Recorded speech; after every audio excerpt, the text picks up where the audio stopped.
What's up, people? Welcome to Solekt Sundays. I'm sitting here with Hanz. Hanz. Okay, let's get that straight first. Yes. It's pronounced Hanz. Yes. Okay, where did the name come from, first and foremost? It's actually a funny story. I was at Cross Festival for the first time in 2020. And as an attendee? Yeah. Okay. It was my first time going to Cross. It was actually like my first house and techno festival ever. Oh, cool. And while I was there, that was like where I decided I wanted to be a DJ. Wow. And then I was walking from one stage to another stage with my boyfriend, and he started like mumbling under his breath, Hanz. He like kept saying it, and I was like, what the fuck are you saying? Like, what is that? And he's like, that's you, you're Hanz. And then I like had this moment where I was like, oh shit, that's my DJ name. And I like never looked back since. Did it kind of just click for you? Yeah. You're like, okay, Hanz, this is it. Yeah. Why was he saying Hanz? I still have no idea. You still don't know to this day? But I feel like it was meant to be for whatever reason. Okay, we might have to ask him why. I'm sure that's him right there, right? Honestly, he probably has no answer for it. That's so funny. So random. Well, I guess it was good because it ended up being coined by you for your name. So yeah, it ended up being a good thing. So where are you from? I grew up in Moore Park, California. It's a small town, like outside of LA. Gotcha. Very suburban, low-key. And then I went to college in Orange County. So I live out in OC now, but I think I'm probably going to be moving to LA in the near future. Really? So, to further your music career, or why? Yeah, I just feel like I've played most places you can play in OC, and I'm just kind of ready for like, you know, the new pond, like more venues, more opportunities. Got you. And you said back in 2020, was it that you went across or? Yeah. Okay, so how long have you been DJing for? It's been about 3 or 4 years then? Yeah, so right after that festival was when the world got shut down for COVID. So like, obviously COVID sucked, but timing-wise for me, like it worked out great. Suddenly I had all this time, so we learned how to DJ. And then I would say like, I played for fun, like with my friends for 2 years, and then I started playing gigs. So I've been playing professionally now for like 2 years. 2 years now. Yeah. Okay. So you took that whole COVID year to just, because a lot of people did that. They found new hobbies, and you found how to basically how to scratch and how to DJ basically. Yeah. Okay. Very cool. Yeah. And what made you choose? I'm assuming you're a house DJ or electronic. Yeah. Or what's your format? I'm tech house. Tech house? Yeah, like I love like minimal, groovy tech house. That's my vibe. Okay, so were you a fan of that music before you started DJing, or how did that go? I've listened to like all different kinds of music throughout my life. Growing up, I only listened to like alternative indie music. I've kind of like had my phase of everything, like hip hop.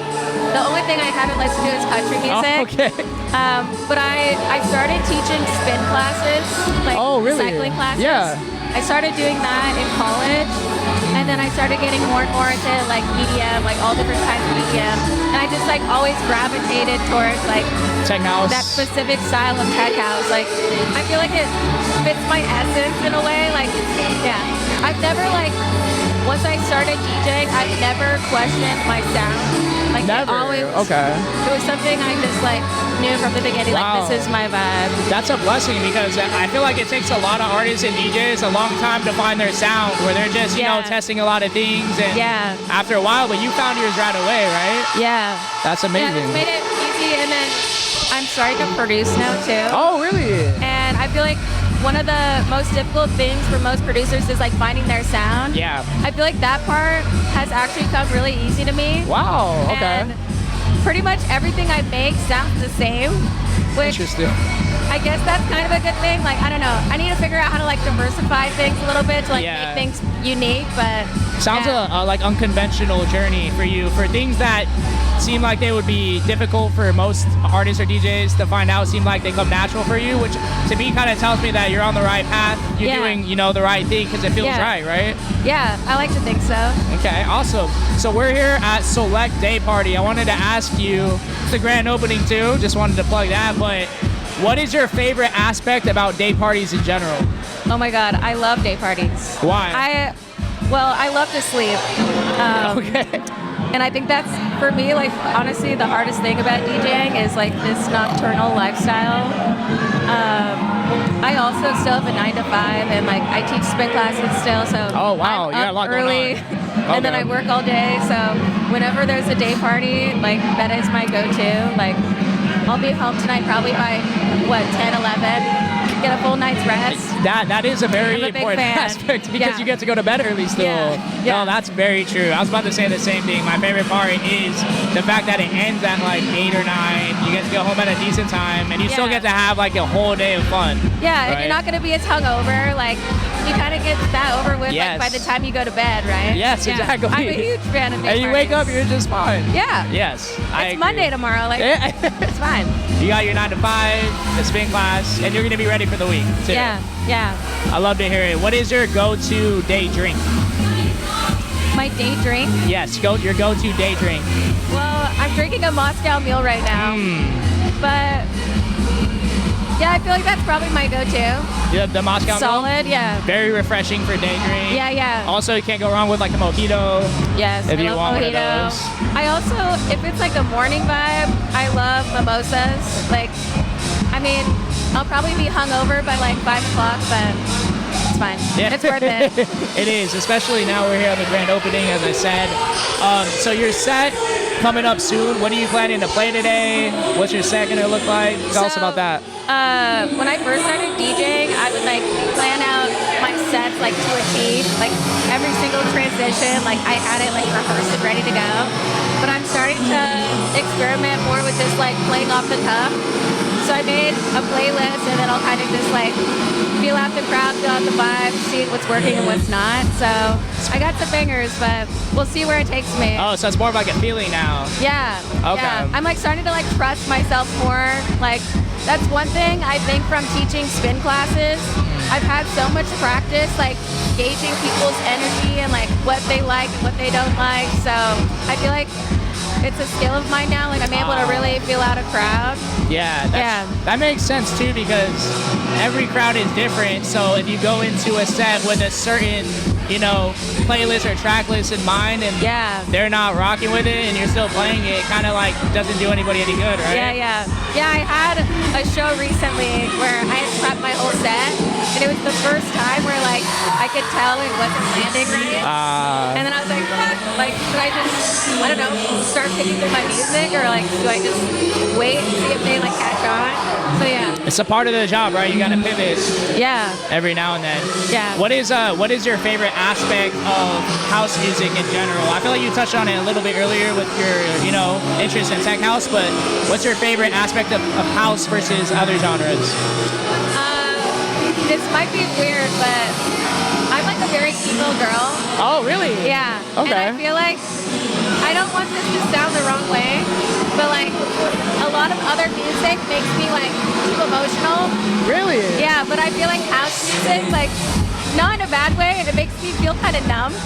It makes Like you. it's just like a good energy, and like it's just energy. Like It turns your brain off almost. yeah, Okay. like I'm not singing like sad lyrics about a breakup. Like most of it's about like drugs and like partying and like. That's a good point. Yeah, it's just like a good vibe, good energy. Like I don't know. That might be a weird answer, but No, I think that's a real answer and a perspective that not many people think of is it kind of provides some escapism almost, right? Because you can just forget about whatever you're thinking about in the world, and also when you listen to lyrical music or just any music that it contains lyrics, it kind of can spark something in you to take you to a place that you may not want to go. Yeah. Right? That's where it's coming from. Exactly. Yeah. And house, you just let go and Yeah, just having fun, like vibing. Yeah. yeah, and playing that music too. I'm sure it feels good to give other people that feeling, right? Yeah. Yeah, I feel like I don't know what I was gonna say. Keep going. Yeah, no, yeah. So I was gonna ask you, are there any like house artists or tech house artists that you're feeling or that you're fans of or that inspire you for your own sound? I love Clooney. Clooney, yeah. Clooney. Oh, DJ Clooney. Yeah, Okay. he's been like one of my favorite DJs since I started DJing. What am I feeling right now? Trying to think. It's hard that I don't have my like. Your Spotify pull up. I hear you. I'm putting you on the spot here. I like Volak, Bruno Furlan. Okay, those are some good artists. Oh, I might be saying his name wrong, but Raggy Ban or Raji Ban. Raji Band. I feel like I pronounce every DJ's name wrong, but if you know what I'm talking about. Yeah, drop it in the comments He's if you been can. putting out bangers. Really? Like, oh my god. Okay. Yeah. I'm not hip Really to good him, but I stuff. might have to listen to him after this. Okay. I'll send you some of my favorite Yeah, tracks. please do. And so these are all artists that you get inspiration from, and you also play in your sets, or? Yes. Yeah, I'll be playing probably like all those artists tonight. Very cool. Yeah. Awesome. Was gonna ask you next, just what do you have any upcoming shows? Anything that you want to plug for your own? Let's see. I have a big show coming up at the end of August. I'm playing Academy opening for Nico and Sway. Wow. Okay, that's a really big. That'll be a really fun show. But honestly, one thing I'm trying to do right now is like be a little more selective with what I do play. Like in the past I've been playing a lot of like local bars and stuff, like just trying to get my reps in, get comfortable, like again, like getting comfortable filling out a crowd and like getting comfortable playing on equipment that's fucking broken and like you have to figure out how to make it work. But I feel like I'm ready for like the next chapter of my career. So I'm saying no to more stuff and that's good. Waiting for like the bigger shows where I can like really put a lot of prep into it. Like I'm starting to like debut my originals. Oh really? Just throwing it in there and seeing how the crowd reacts to it and everything? Yeah, which I've been doing it a little bit. And I have to say like there's obviously nothing better than playing a set and like people vibing to it, but like when you're playing one of your own tracks and people react to it, like that's a whole new That's got to be a different feeling. Yeah, it's really cool. So that's like my main priority for the rest of the year. I'm gonna make my first official release. It's happening. I'm not like procrastinating anymore. Like it's gonna happen. I feel like I don't know. I'm such a perfectionist, and I've been expecting myself like the first song I put out to be like this banger that like is so successful off the bat, but I've kind of reframed my thinking recently and like that's good. I just need to do it. Like it doesn't have to be perfect, but it's gonna be a process. Like most artists have like an evolution of their sound and like so I'm excited about it. That's a good point. I mean, I think a lot of artists and producers feel that same way, where they're hoarding some of their best work because of perfectionism, because of imposter syndrome, whatever it is. And I think there's a quote that reminds me of. It's like perfectionism is the killer of progress, or something like that. So I think we need to hear that track when it comes out. It's gonna be really good. I'm excited. It's gonna be out on SoundCloud or where? I think it'll be. I mean, we'll see. I don't know yet. I would love to like get it signed to a label, but that's like a whole process that I'm not super familiar with. So I might need like some help. Okay. From my other DJ friends. So, if you know somebody, hit her up. Let her know. Let her know who's taking on new artists. Okay, awesome. Yeah, very excited for that. Academy, a very big set, very big stage to come, gig. Excited to hear from that. Where can people find you if they want to follow your journey, if they want to see more about you? Follow me at It's Hanz House. It's Hanz House? Yeah, I think I'm pretty sure that's my handle on all platforms. Okay, it's Hanz House. Instagram, TikTok. Yeah. Okay, sounds good. Awesome. Well, we appreciate you sharing your story with us today. Thank you. Looking forward to your set. From Solekt Sundays, it's Hanz, not Hands, and Levi. We'll see you next time. Thank you. Peace.